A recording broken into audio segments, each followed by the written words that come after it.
também se preocupa com seu coração. Ora a Deus, e faz tudo para não te ver sofrer, tem te lembrar. Se alguma vez Jesus abandonou, tem te lembrar. Quantas vezes Ele já te levantou, tem te lembrar. Quantas vezes Ele já te levantou, tem te lembrar.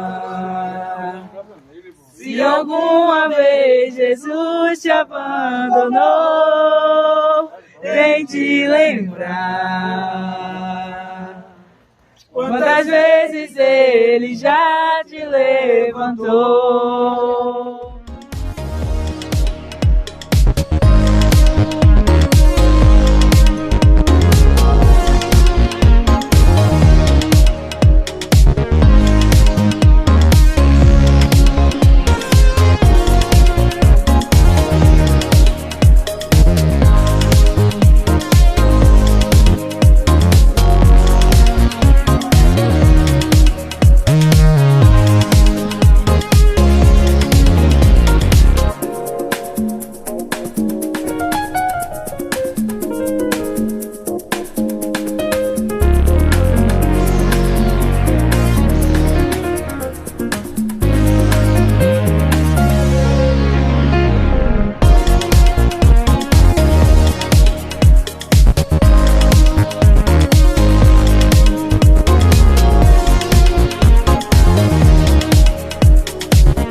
Graças a paz. Amém.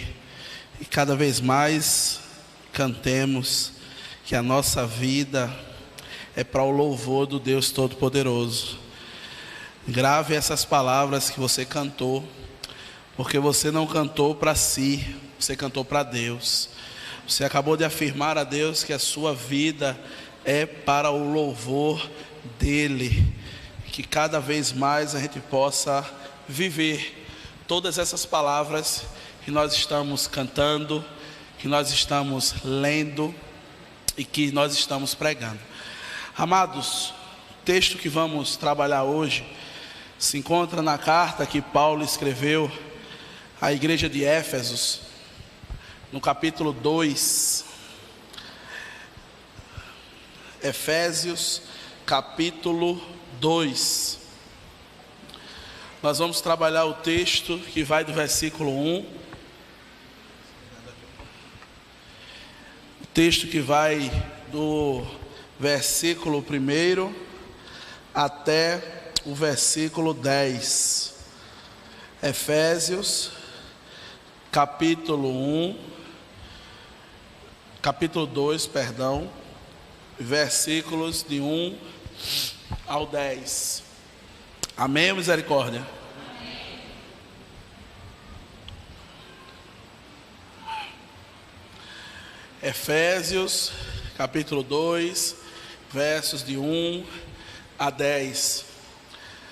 Essa mensagem, ela veio ao meu coração já há alguns dias, e Deus, Ele é muito maravilhoso em todo o seu poder, e o título que o Espírito Santo iluminou para colocar nessa mensagem é o seguinte: pela graça do pecado à salvação.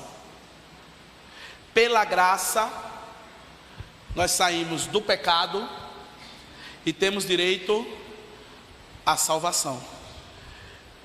Curve sua cabeça, feche seus olhos e deixe Deus conversar com você nesse momento. Senhor Deus, obrigado, Pai. Obrigado por mais um dia que o Senhor concede a cada um dos teus servos. Obrigado por mais um culto ao qual o Senhor fala aos nossos corações através dos louvores, através das leituras, que as nossas palavras chegam até Ti através das nossas orações como um cheiro suave, Pai. Muito obrigado. Muito obrigado pela oportunidade de apresentarmos o nosso culto racional, que é o nosso corpo, que é entregue a Ti como um sacrifício vivo, santo e agradável. Senhor, que cada vez mais os nossos corações estejam abertos, e cada vez mais o coração de pedra ele seja transformado num coração de carne, e cada vez mais as dúvidas que temos na cabeça, elas venham, Pai, a ser solucionadas pelo Teu Santo Espírito, Pai. Que cada dia nós desejemos cada vez mais estar em Teu caminho, seguindo a Tua palavra, cumprindo o Teu propósito. Que o Teu nome cresça e o nosso nome venha a diminuir, Pai. Que o Senhor crave e grave essa palavra em nossos corações, para que cada vez menos estejamos pecando contra Ti. Em nome de Jesus, usa esse grão de areia, Pai, para trazer uma mensagem não minha, mas Tua, que sirva de edificação, que traga um refrigério, que traga um renovo para o coração de cada um dos Teus servos, assim como o Senhor trouxe ao meu, Pai. Em nome de Jesus, amém. Queridos, pela graça nós saímos de um lamaçal do pecado para sermos colocados com os pés fincados em uma rocha chamada Cristo Jesus. Pela graça nós somos salvos. E Paulo, ele dá aqui um show de informações, ele dá aqui um show de palavras inspiradas pelo Santo Espírito, e em um ambiente difícil. Preciso lembrar aos irmãos que Paulo estava preso. Paulo estava em um ambiente que às vezes nós nos encontramos. Às vezes nós estamos querendo fazer algo, às vezes nós estamos com o desejo de servir ao nosso Senhor, mas às vezes nós nos perguntamos como fazer, como servir, como estar perto. E Deus, Ele traz a resposta a cada um de nós. Paulo, ele servia ao Senhor dentro de uma cadeia. Ele usava o seu punho e ele usava o seu conhecimento para estar levando a palavra de Deus para cada um dos servos que o Senhor tinha espalhado por toda aquela região. A palavra de Deus, ela não está presa. Nós às vezes podemos estar presos, mas a palavra não. Nós precisamos em nossa rotina encontrar um ponto onde nós podemos divulgar essa palavra. Do versículo 1 até o versículo 3, o apóstolo Paulo, ele mostra qual é a condição do homem sem Deus. Tem um hino que, se eu não me engano, é de Jair Pires, ou não sei, eu não lembro, é muito antigo, que ele diz que o homem sem Deus é como uma folha seca caída no chão, que vai para onde o vento levar. Assim é a vida do homem sem Deus. Pobre, miserável, só pensa em pecar. É um hino muito bonito, não sei se alguns irmãos aqui conhecem. Eu não sou tão experiente assim não, tá? Mas eu gosto desses hinos, esses clássicos, né? E Paulo, ele vai mostrar do versículo 1 até o versículo 3, qual é a condição do homem sem Deus.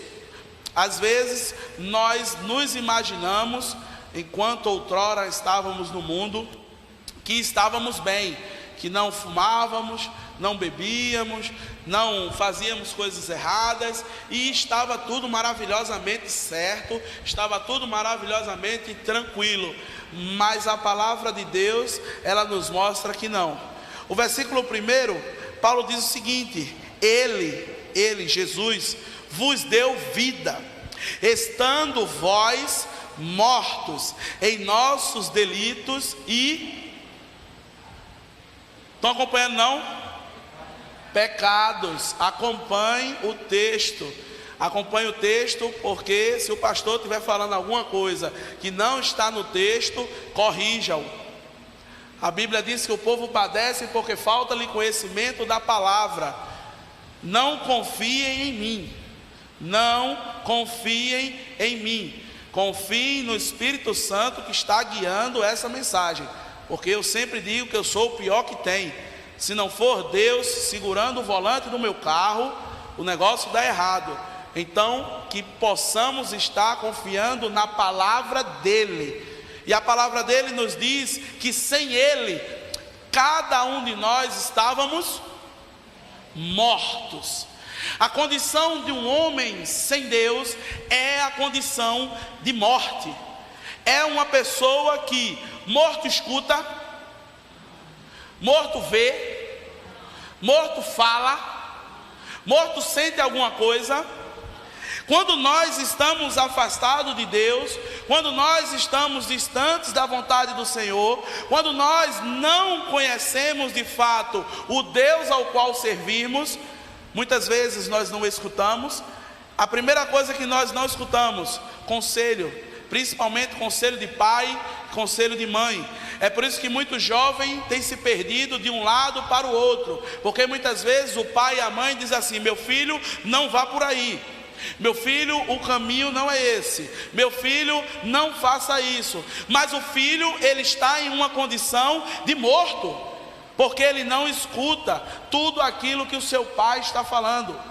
Muitas vezes nós estamos em condição de mortos, porque não vemos as maravilhas que Deus opera no meio do seu povo.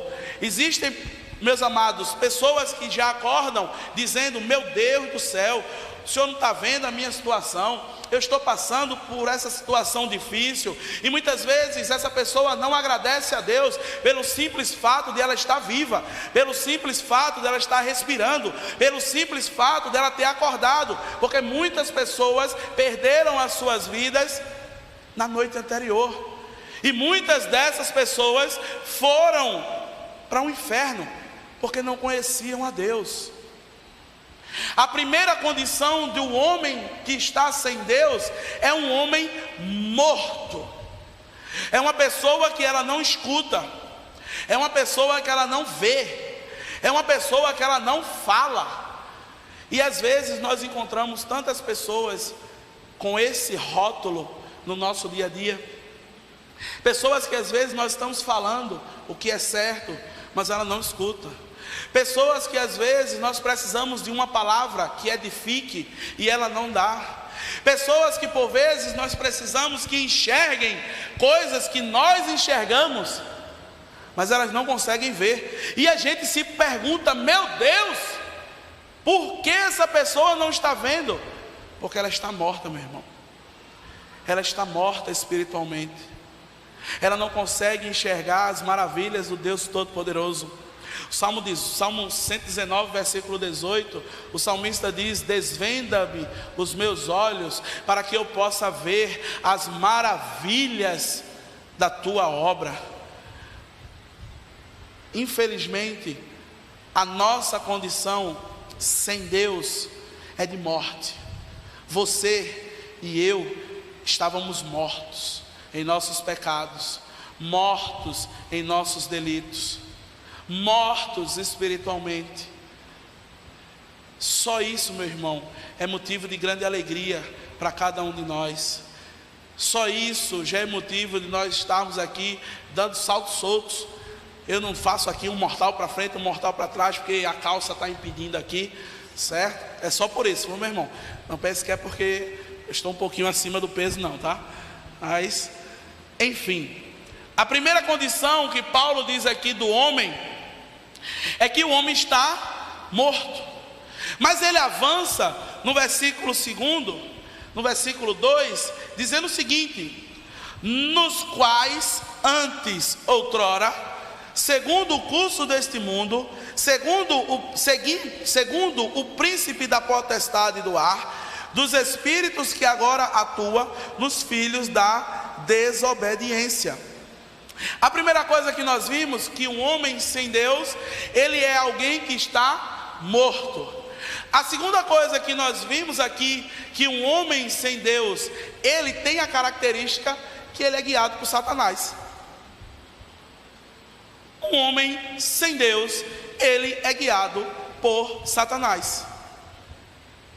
E não sou eu que estou dizendo isso, é a Bíblia. Leia o texto, versículo 2.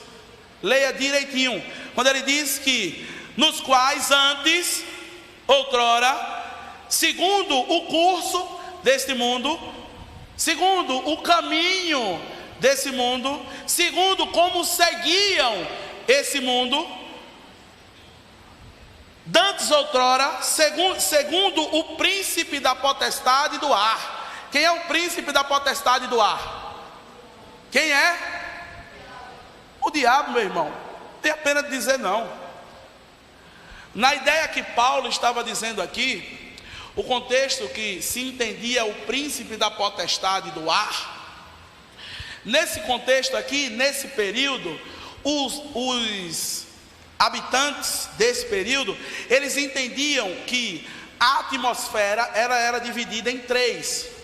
É por isso que Paulo diz que conhecia um homem que subiu ao terceiro céu, que é o céu onde Deus habita. Era o céu onde Deus habita, o céu que era a atmosfera, o universo, e o céu que nós conseguimos enxergar era onde Satanás ele dominava. Então, o homem que não é guiado por Deus, ele é guiado por Satanás. Ele é guiado pelo mundo, ele é guiado pelas modas diárias, ele é guiado pelo padrão ISO 9000 mundano, e ele não é guiado por Deus. É interessante porque quando nós pensamos nessa situação, eu estou sendo guiado pelo mundo, eu estou sendo guiado por Satanás. Vamos entender, se o mundo, ele está em primeiro lugar na sua vida, se o seu trabalho, ele está em primeiro lugar na sua vida, se a sua família, ela está em primeiro lugar na sua vida, se os seus filhos, eles estão em primeiro lugar na sua vida, se a sua vida está em primeiro lugar na sua vida, e não Deus, de fato, você está sendo guiado pelo mundo. O Senhor Jesus Cristo disse que aquele que ama pai, mãe, filho, ou a si mesmo, não é digno de mim. Muitas vezes, meus irmãos, nós estamos tendo uma ideia deturpada em relação ao Evangelho. Porque quando nós dizemos que primeiro é Deus, nós não estamos dizendo primeiro igreja. Quando eu falo aqui primeiro Deus, eu não estou dizendo primeiro, segunda, momentos com Deus, terça, venha para cá orar de joelho, quarta, você participa do culto de oração e fica aqui no estudo da igreja multiplicadora, quinta, você vai fazer alguma coisa, sexta, você vai fazer alguma coisa por aqui, e você vai trazer um colchão para dormir aqui. Estou falando isso não, meu irmão. Não estou falando isso. Eu estou dizendo que Deus, ele tem que ser a primazia dentro do seu coração. Deus, ele precisa ter um relacionamento recíproco com você. Estávamos estudando isso ontem no curso de teologia, que um relacionamento recíproco é aquele onde eu vou e o outro vem. Mas muitas vezes nós estamos recebendo Deus, recebendo de Deus, recebendo Deus, recebendo de Deus, e não estamos indo, e não estamos ofertando, não estamos indo, e não estamos nos doando. E quando eu estou dizendo isso, não pense que é para ir para a caminhada solidária, não. Pense que é para ir para o seu quarto, fechar a sua porta, orar ao seu pai em secreto e esperar que ele te ouvirá. Quando eu estou dizendo isso, é você gastar tempo meditando nas palavras. Quando eu estou dizendo isso, é você dobrar os seus joelhos e clamar pela sua nação, clamar pela sua família, orar pelas pessoas que estão lhe perseguindo. Quando eu estou dizendo isso, é para que Deus cresça no seu coração e você diminua. Isso é não ser guiado por Satanás. Isso é ter comunhão com Deus. Onde você está? Faça essa reflexão de quem está lhe guiando. Nós precisamos, meus irmãos, todos os dias entender que cristianismo não é brincadeira. Sangue foi derramado, e não só o sangue de Cristo, mas o sangue dos mártires, aquelas pessoas que morreram por cada um de nós. Os irmãos sabem que ainda existem países que matam cristãos simplesmente por ele ser cristão? E hoje nós temos uma liberdade extraordinária. E o que nós estamos fazendo com essa liberdade? Isso é muito sério. Deus te tirou do pecado e te colocou na luz. Deus tirou do lamaçal encharcado de onde você estava e deu direito a que você se sente nas moradas celestes. Isso não é pouca coisa, meu irmão. Isso é muita coisa. Isso é graça, é um favor imerecido. E por vezes nós estamos de domingo a domingo, de domingo a domingo, de domingo a domingo, escutando a mesma coisa e nada se altera. Será que também estamos mortos? Será que também estamos mortos?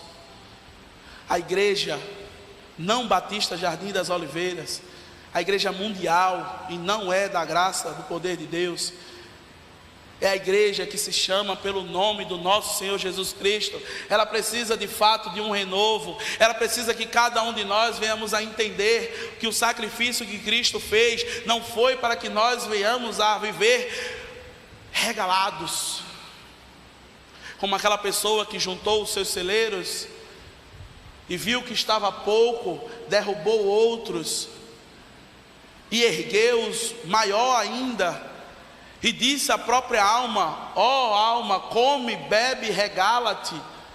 E naquele momento ele ouviu uma voz dizendo: louco, esta noite eu pedirei à tua alma o que tens preparado para mim. Os amados irmãos me conhecem e sabem que eu não tenho a teologia do medo.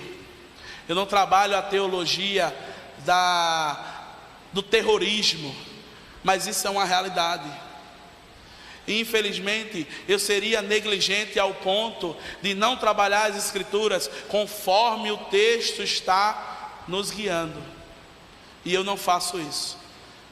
Todo domingo eu prego a Bíblia, todo domingo eu mostro o texto aos irmãos, todo domingo eu peço para os irmãos acompanhar o texto, todo domingo eu peço para que, se houver alguma coisa que eu fale que estiver fora disso aqui, que o irmão me corrija. Mas se não estiver nada, se estiver tudo dentro da palavra de Deus, siga,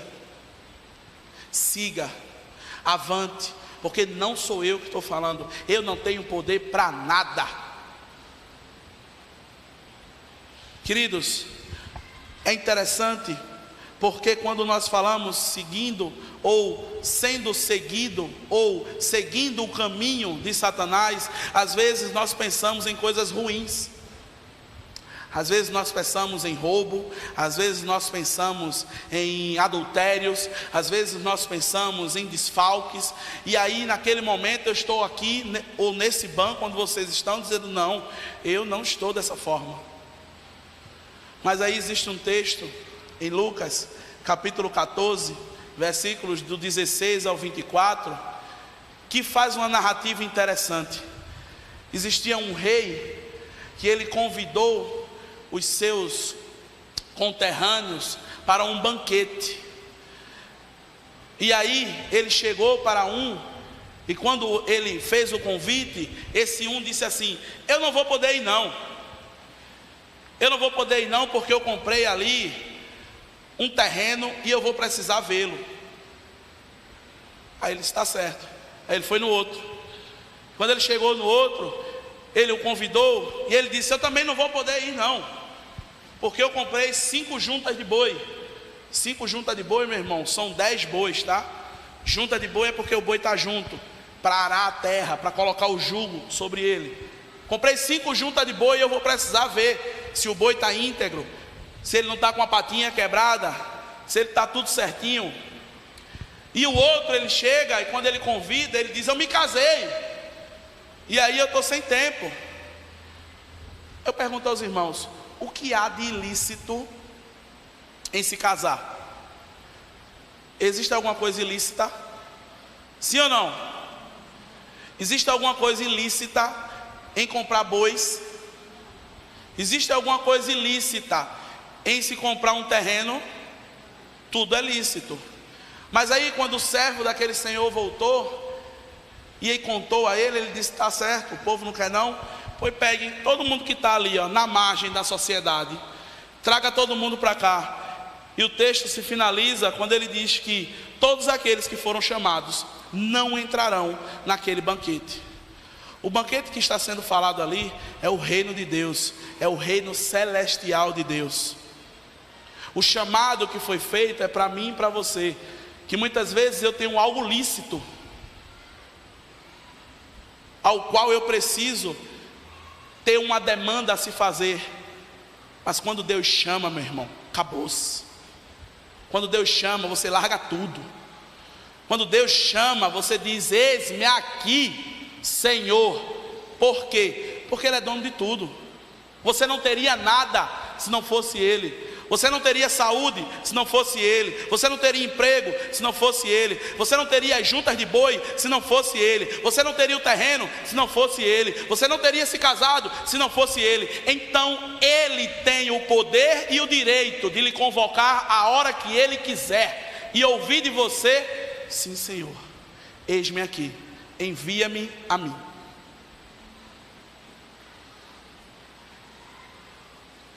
Será que agora entrou? Porque talvez, como eu falei anteriormente, a parte ilícita, ela fica muito nas nossas cabeças. Mas quando eu coloco qualquer coisa lícito ou ilícito, à frente de Deus, eu não estou sendo guiado por Ele. No mesmo versículo, no versículo 3, Paulo diz o seguinte: entre os quais também todos nós andávamos outrora, segundo as inclinações da vontade e da carne, fazendo a nossa vontade, e da carne e dos pensamentos, e éramos por natureza filhos da ira, como os demais. A primeira coisa de quando nós não estamos sendo guiados por Deus é sabermos que estamos mortos. A segunda é que estamos sendo guiados por Satanás. A terceira é que estamos sendo desobedientes. Paulo, ele está dizendo aqui no capítulo 3, no versículo 3, que nós estávamos segundo as inclinações da nossa carne, fazendo a nossa própria vontade. Meus irmãos, a desobediência, ela é uma afronta gigantesca a Deus. Quando você desobedece a Deus, você está dizendo a Ele assim: o Senhor não sabe o que é melhor para mim, mas eu sei, e é por isso que eu estou fazendo. Todas as vezes que nós desobedecemos a palavra de Deus, toda vez que nós desobedecemos aquilo que Deus nos orienta a fazer, toda vez que escutamos o que é para fazer e não fazemos, nós estamos dizendo a Deus: o Senhor não sabe de nada.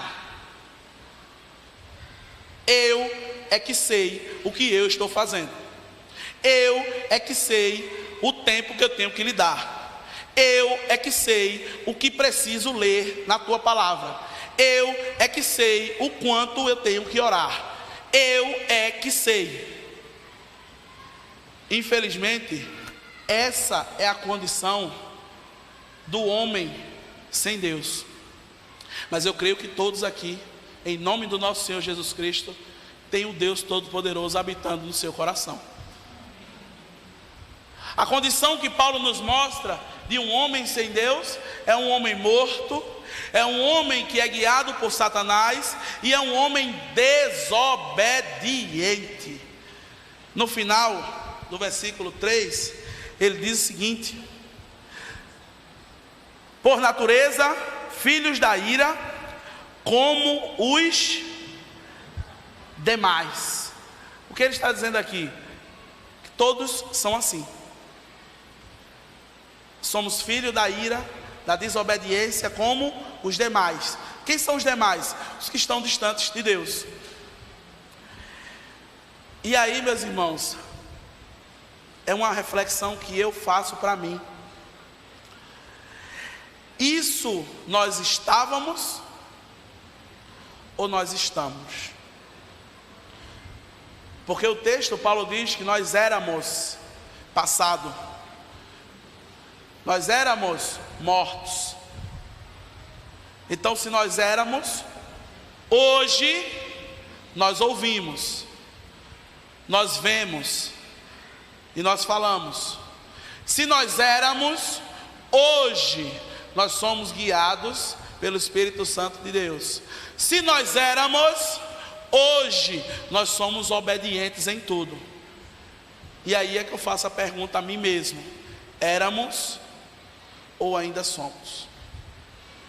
Não responda para mim, não responda para o irmão que está do seu lado, responda para você mesmo. Porém, meus irmãos, Deus, Ele é infinitamente amoroso. Deus, Ele não é como a minha pessoa, Ele não é como você, Ele é rico em bondade. E no versículo 4 até o versículo 3, e peço que os irmãos estejam atentos, Paulo nos diz o que Deus fez mediante essa situação de morte, mediante a essa situação de distanciamento dele e proximidade ao inimigo, mediante a situação de desobediência à sua palavra. Nós podemos imaginar que Deus, ele chegou destruindo tudo. Mas não foi assim que o apóstolo Paulo relatou para cada um de nós. E não é dessa forma que nós vemos. E eu digo aos irmãos, seria melhor que fosse assim para mim. Sabe por quê? O constrangimento seria menor. O constrangimento de saber que eu estou desobedecendo, mas aquele deu a vida por mim e está me amando. Eu estou não ouvindo, mas aquele que deu a vida por mim continua me amando. Isso dói demais. Isso machuca. Isso é aquele amor que constrange. É aquela situação que você não tem o que fazer, a não ser mudar de vida. E no versículo 4, Paulo diz o seguinte: mas Deus, sendo rico em misericórdia, aleluia por isso, por seu grande amor, nos amou.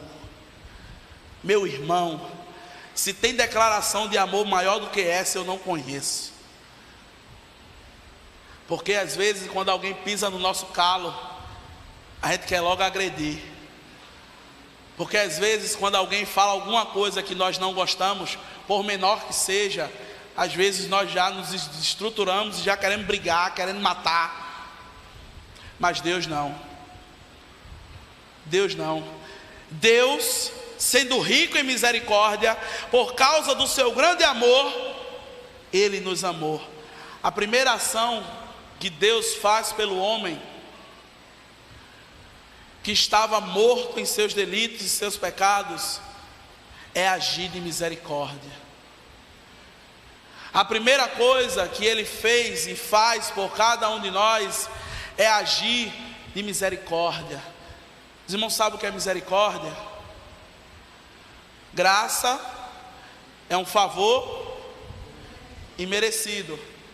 Misericórdia é uma condenação que merecíamos e não recebemos. Isso é misericórdia.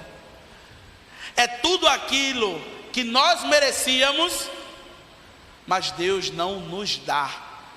O que é que merecíamos por ser desobediente? Por não ouvir a sua palavra? Por não estar atento? O que é que merecíamos? Mas Deus nos dá misericórdia. Isso é maravilhoso. Quando nós estamos afundando, Ele dá a mão e nos levanta e coloca de pé. Meus amados, Deus, para aquelas pessoas que não escutam, não veem e não falam, Deus age assim. Mas nós precisamos também aprender isso, porque nós lidamos diariamente com pessoas que nós falamos o tempo todo com elas, mas parece que elas não nos escutam. Nós lidamos com filhos, com maridos, com pessoas da família, que nós falamos e parece que nós estamos falando com uma porta que bate e volta. Nós às vezes lidamos diariamente com pessoas que são difíceis de engolir. E Deus fala a cada um de nós que precisamos agir com misericórdia. Porém, lembre que misericórdia não é passar a mão pela cabeça. Misericórdia não é o irmão Arlindo estar ali em plena desobediência e eu estar o tempo todo: ô Arlindinho, Vin Diesel, ô coisa linda de titio, não faz isso mais não. Não. O texto que foi pregado pela nossa irmã Raquel mostra muito bem o que é misericórdia. E o que é a misericórdia de Deus quanto um pai. O filho pródigo, ele chegou para o pai e pediu o quê? A parte da herança, não foi isso? Sabe o que é que ele estava dizendo ali? Ele estava dizendo: olha, o senhor morreu para mim. O senhor morreu. Para mim, o senhor não existe mais não. Eu quero, porque a herança só é dada a quem? Depois de morto. Quem morreu, deu a herança para a pessoa que está vivo. Certo? E eu fico imaginando, o texto não nos diz isso, mas eu imagino, que antes daquele filho receber aquela herança propriamente dita, houveram diálogos dele com o pai. Porque antes de uma sentença, sempre tem audiências que vêm antes. Com certeza aquele filho chegou aperreando o pai, e o pai disse: meu filho, não é por aí não, não é assim não, não faça isso não, vá por aqui, escuta o que o seu pai está dizendo, preste atenção no que o seu pai está falando, fique atento a tudo o que está sendo dito.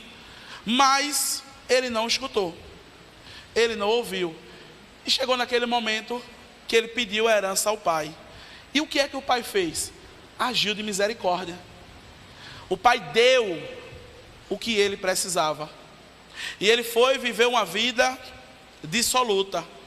O que é que aconteceu com ele lá? O que é que aconteceu com ele lá? O final, ficou comendo a comida que os porcos comiam. O pai foi lá buscar? O pai foi lá buscar? E cadê a misericórdia?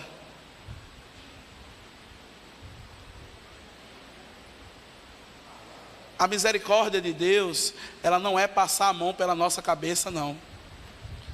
A misericórdia de Deus estava quando ele voltou com seus próprios pezinhos, ele voltou com seus próprios pezinhos. A misericórdia de Deus estava lá com o pai, os braços abertos, uma sandália limpa, nova, e um anel nos dedos, preparando um melhor banquete para o filho que estava morto e hoje retornou. Isso é misericórdia de Deus. Misericórdia de Deus não é Deus passar a mão pela cabeça de ninguém, não.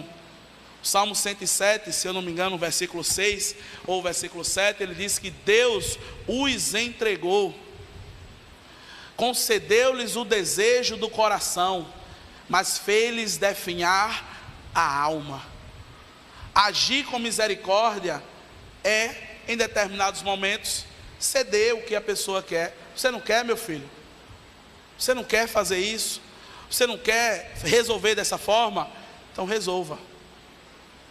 Deus, em seu infinito amor, Ele age de misericórdia, enquanto nós ainda éramos mortos em nossos delitos. Versículo 5: e estando nós mortos em nossos delitos, nos deu vida, juntamente com Cristo, pela graça sois salvos.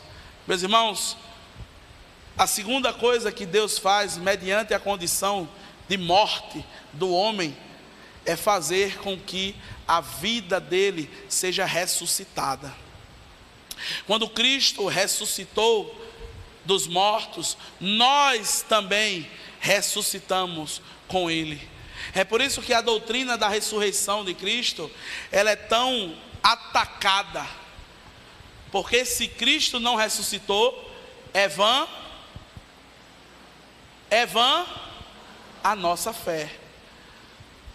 Cristo, ele tem que ressuscitar aquele que está morto. Muitas vezes nós olhamos pessoas que não escutam e nós dizemos assim: esse aí está perdido. Não, meu irmão, ele pode ressuscitar, ele pode reviver, ele pode vir a enxergar as maravilhas do Deus Todo-Poderoso. Mas você precisa orar, você precisa se dedicar, você precisa colocar os seus joelhos no chão e agradecer a Deus por naquele momento ter a oportunidade de poder interceder por aquela pessoa. Estávamos mortos, lembre-se disso. Às vezes a gente se esquece. Existem algumas coisas que criança faz e nós como adulto reclama, mas às vezes a gente se esquece que quando era criança fazia a mesma coisa, ou pior. Eu agradeço a Deus por Caleb não fazer a metade do que eu fazia. Eu agradeço a Deus, eu levanto a mão para o céu todos os dias e digo: Jesus, muito obrigado. Muito obrigado, porque esse garotinho é quietinho, diferente de mim. A primeira ação que Deus faz, mediante a condição do homem, é agir com misericórdia.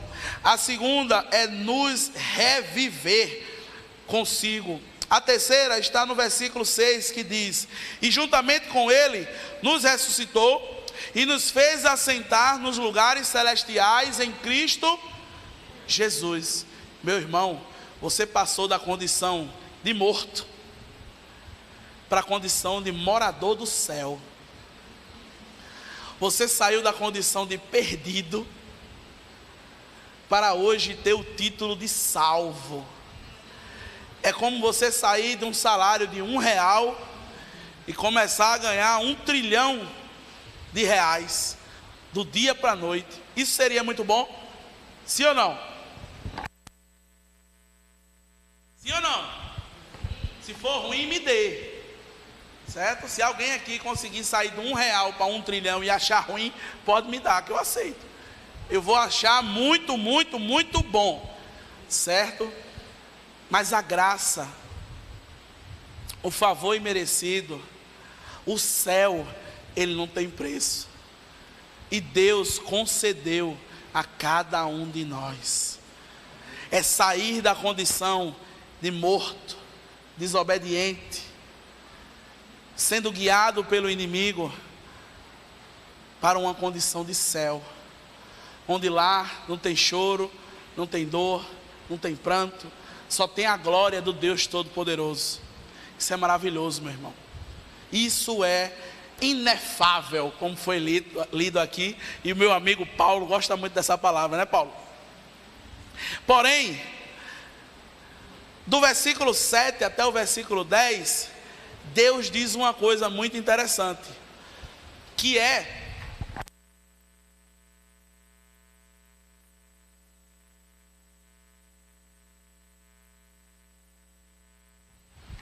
a garganta já está indo embora.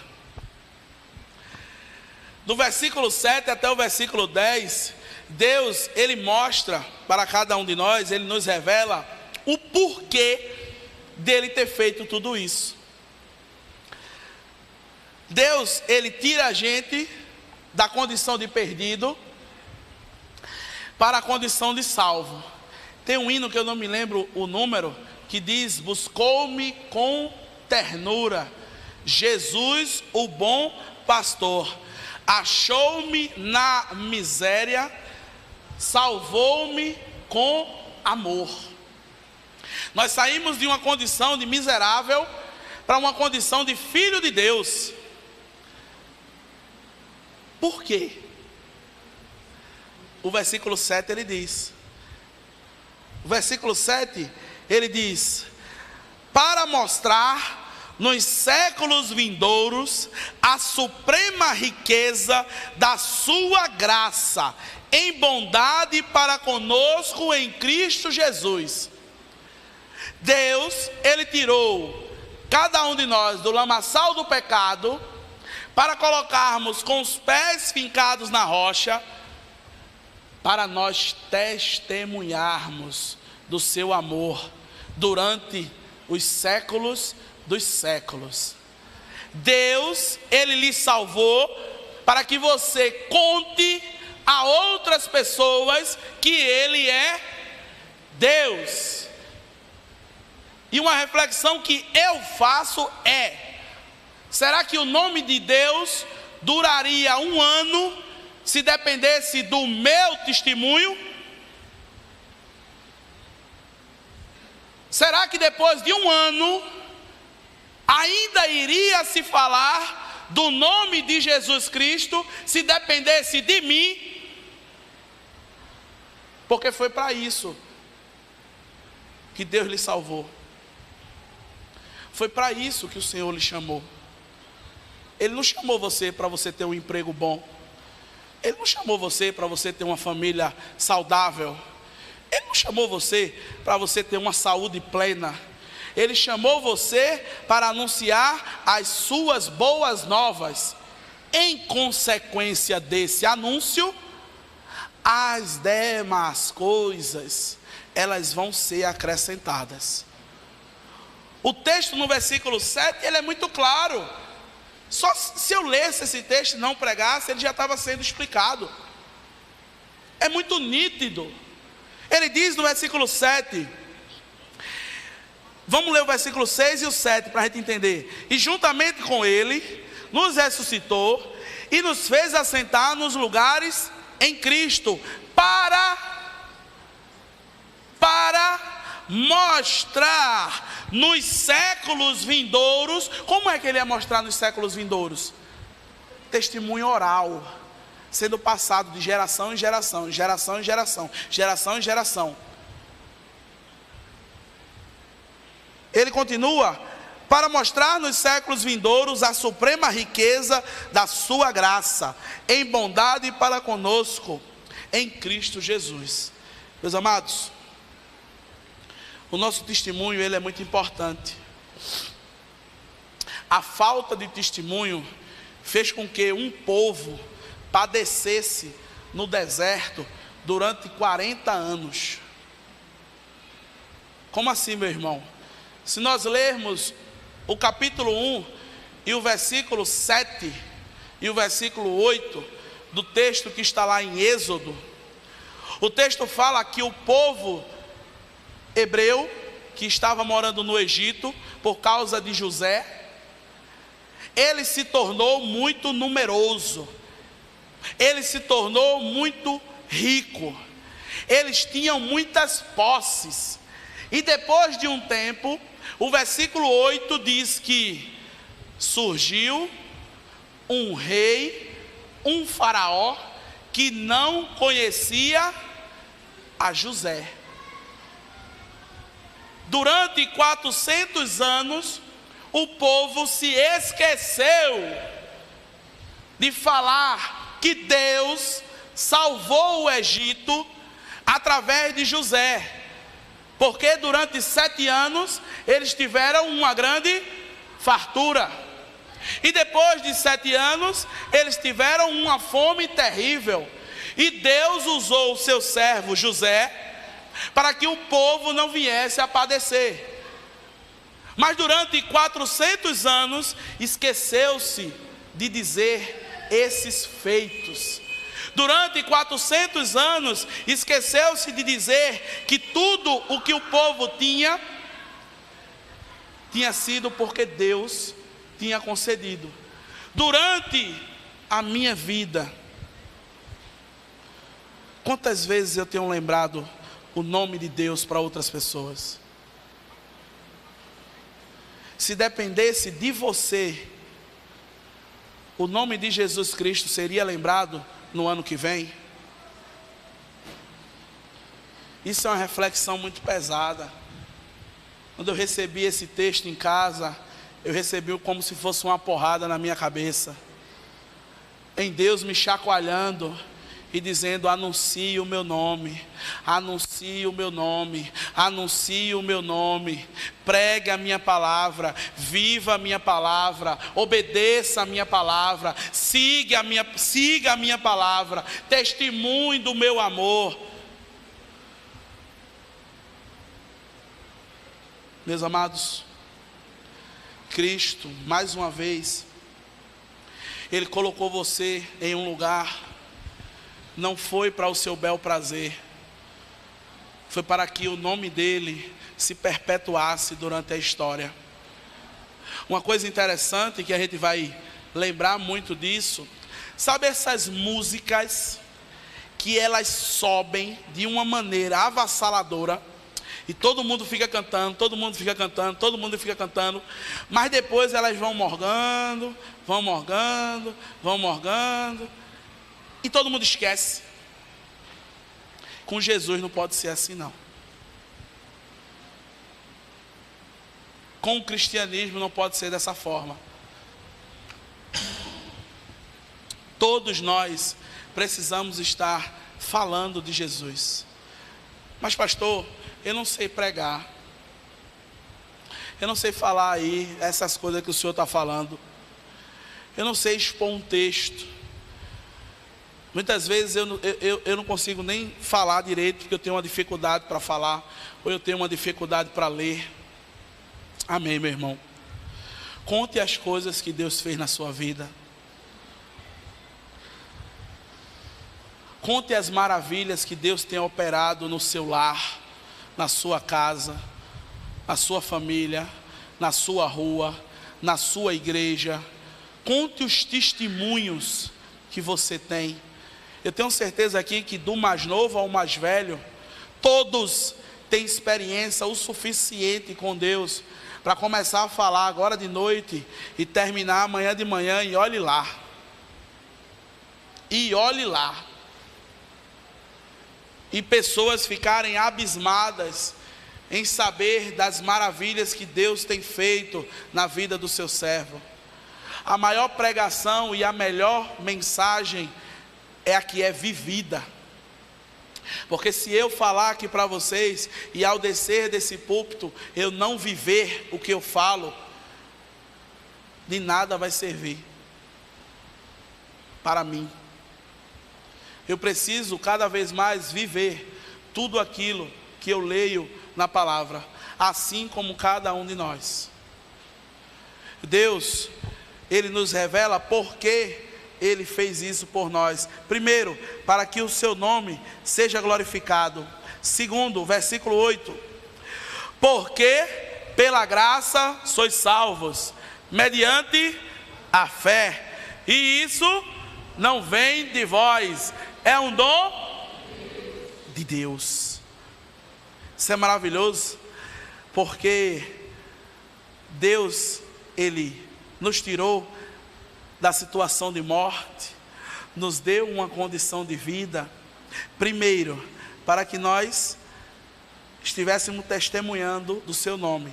Segundo, para nós sabermos que não teríamos condições de nos salvarmos sozinhos. Meus amados, ninguém aqui, por melhor que seja, por a maior obra que vier a fazer, não conseguiria se salvar. Esse presente que você tem hoje, que lhe dá acesso livre ao céu, você não conseguiria. Meus irmãos, isso é muito interessante, porque nos mostra que dependemos de Deus. Nós não conseguiríamos nos salvar. Isso caracteriza uma dependência de Deus. Mas às vezes, nós só queremos ser dependentes de Deus na salvação. O resto sou eu que comando.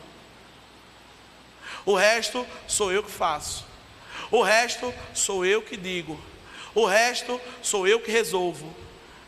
Eita, aconteceu um problema. Oxe, eu resolvo isso em 2 tempos. Sabe aquela pessoa que você chega para ela para encontrar um problema, ela já tem a solução? Você chega, rapaz, eu estou com uma dificuldade. Oxe, eu já sei como é que resolve isso aí, rapaz. É assim, assim, assim, assim. Faça. Faça do jeito que ela está falando, para você ver o negócio dar errado. Para ver o problema duplicar, não, triplicar.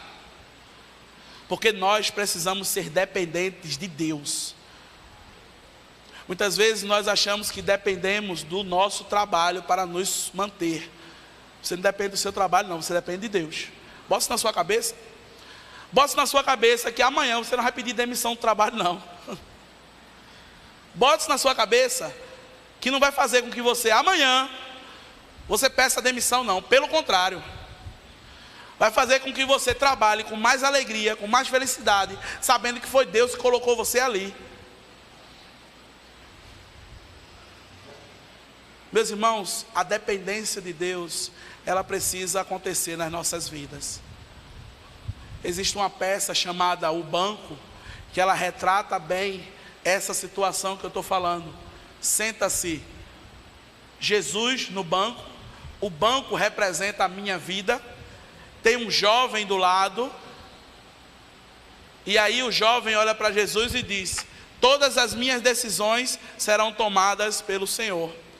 Aí ele faz: legal, tudo certinho, joinha, like.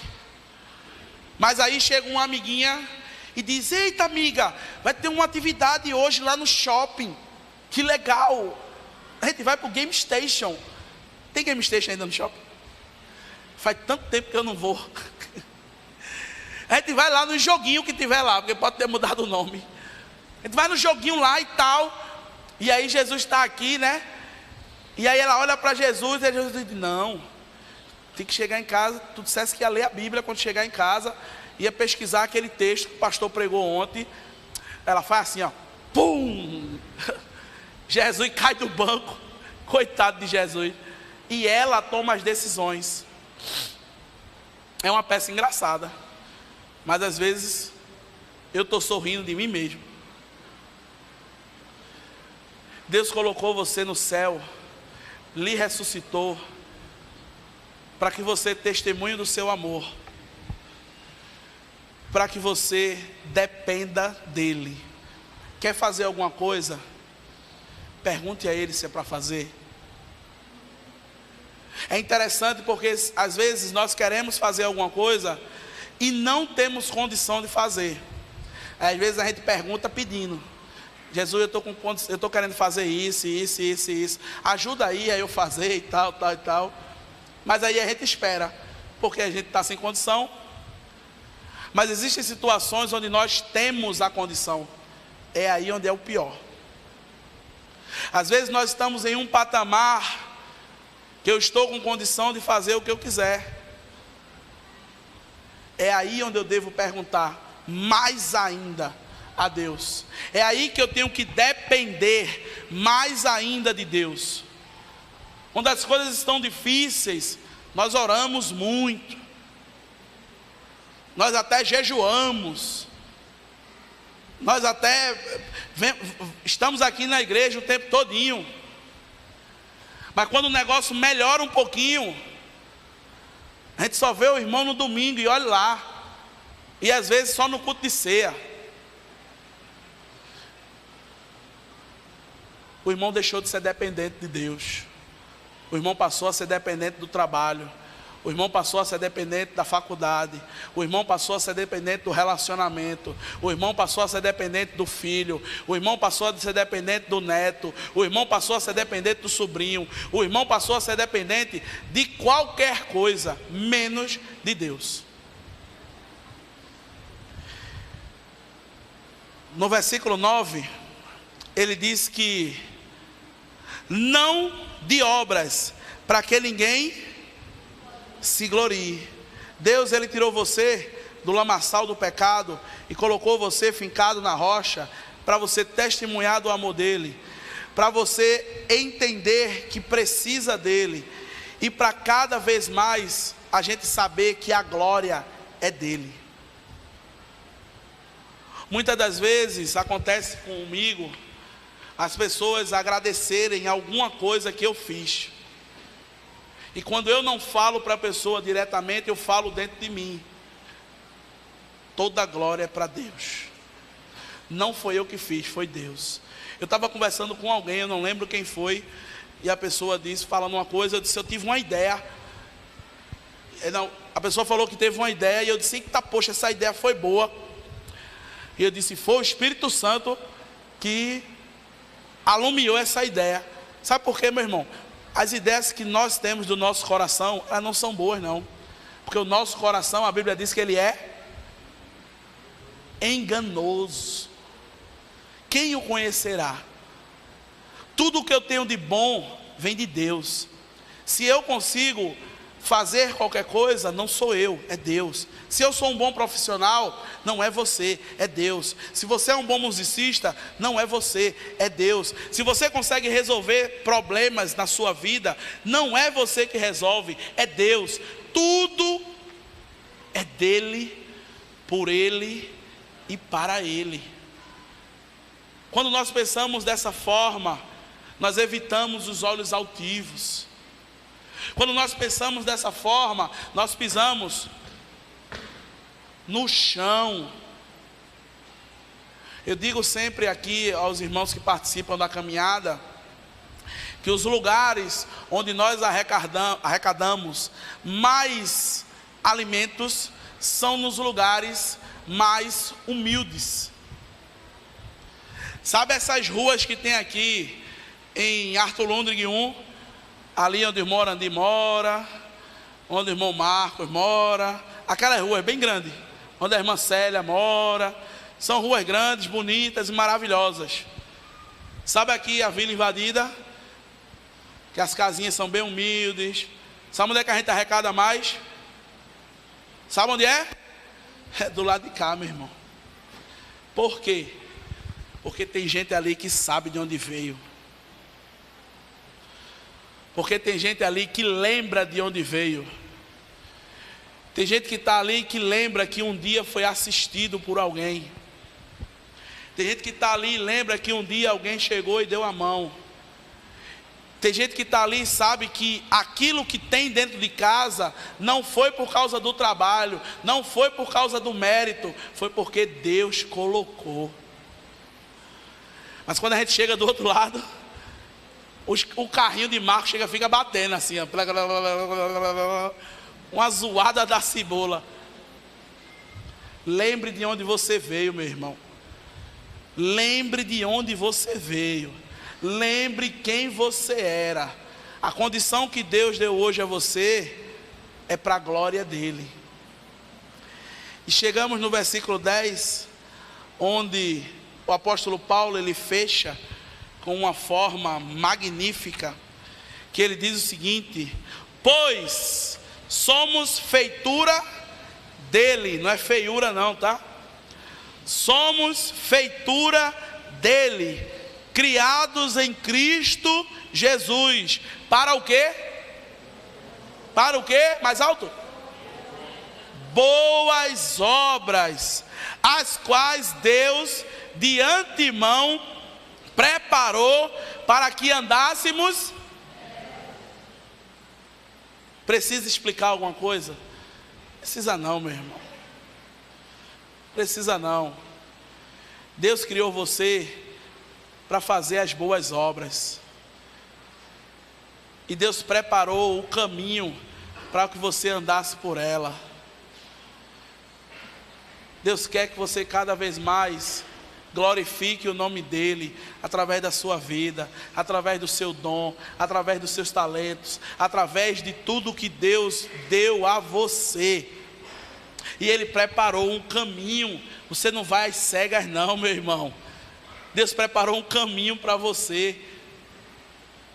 Isso muito antes. Nós fomos criados para anunciar os seus feitos, levar o seu amor. E toda essa jornada está preparada por ele. Sabe o que pertence a nós? Dizer eu vou. Só isso. Todo o resto já está preparado. Quando Deus chamou Moisés, ele criou muitas barreiras. E uma delas é que ele não sabia falar. Ele não conseguia falar. Talvez ele não sabia se expressar. Muitas pessoas dizem que ele era gago. A história não diz isso. Mas Deus preparou.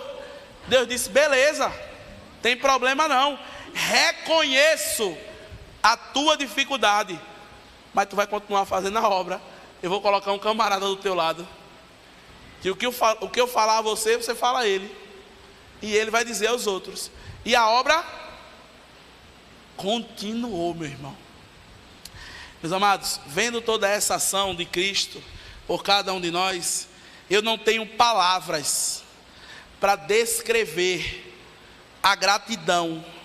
Se eu fosse um músico, eu não teria um tom para destrinchar para os irmãos a felicidade de ter sido ressuscitado, de ter deixado de andar segundo os desejos desse mundo, de ter deixado de desobedecer ao meu Deus Todo-Poderoso. Se eu fosse, como os meninos são aqui, um músico, eu não teria um tom para descrever tudo aquilo que Deus faz por mim. Eu não teria palavras, eu não teria um acorde. Mas, meus irmãos, eu olho para mim e eu sei que nada sou. Povo de Deus, nação eleita, sacerdócio real, povo escolhido para as boas obras. Vamos gritar nesse momento: Deus, vem me socorrer. Nos ajuda todas as vezes que não te escutamos. Nos ajuda todas as vezes que não vemos aquilo que o Senhor tem preparado para cada um de nós.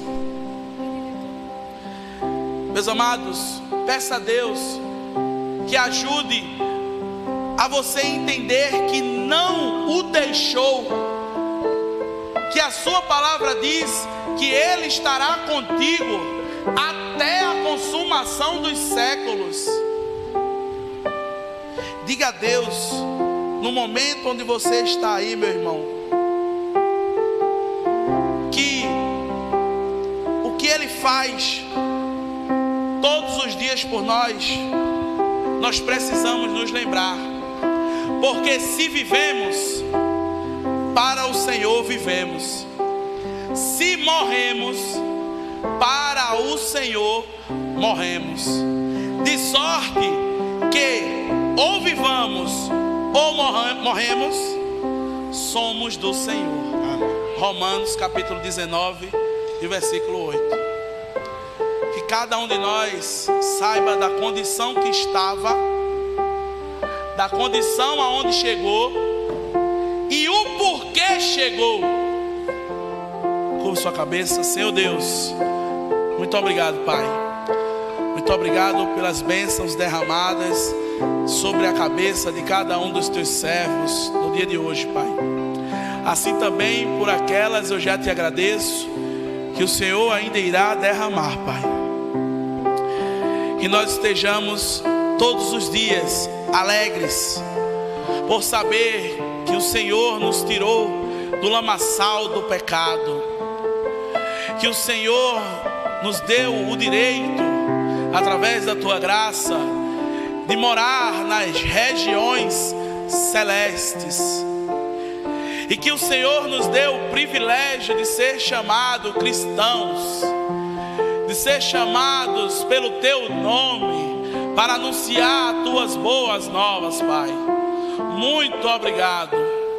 Que o teu nome cresça e o nosso diminua. Senhor, tenha misericórdia daquele que está enfermo, está passando por alguma dificuldade na área da saúde, seja saúde física ou emocional. Que nesse momento o teu Santo Espírito esteja indo até essas pessoas, derramando o bálsamo da cura, Pai. Que elas venham a entender que foi o Senhor que as livrou de toda essa situação. Senhor, tem misericórdia também daquela família que está enlutada, que perdeu o seu ente querido e hoje chora, Pai.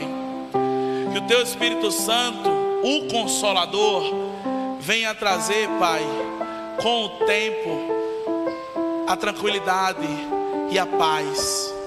Que o consolo venha de Ti, ó Deus Todo-Poderoso. E que aquele que ainda está sem te ver, sem te ouvir e sem falar das tuas maravilhas, neste momento, Pai, ele seja liberto. Que nesse momento, Pai, as escamas dos olhos elas venham a cair, e que ele possa enxergar, ao abrir os seus olhos, as maravilhas, Pai, da tua obra. E que o amor de Deus, que a graça do nosso Senhor Jesus Cristo e a consolação do Espírito Santo de Deus esteja com cada um dos seus servos, espalhada por toda a face da terra. E todo o povo de Deus diz: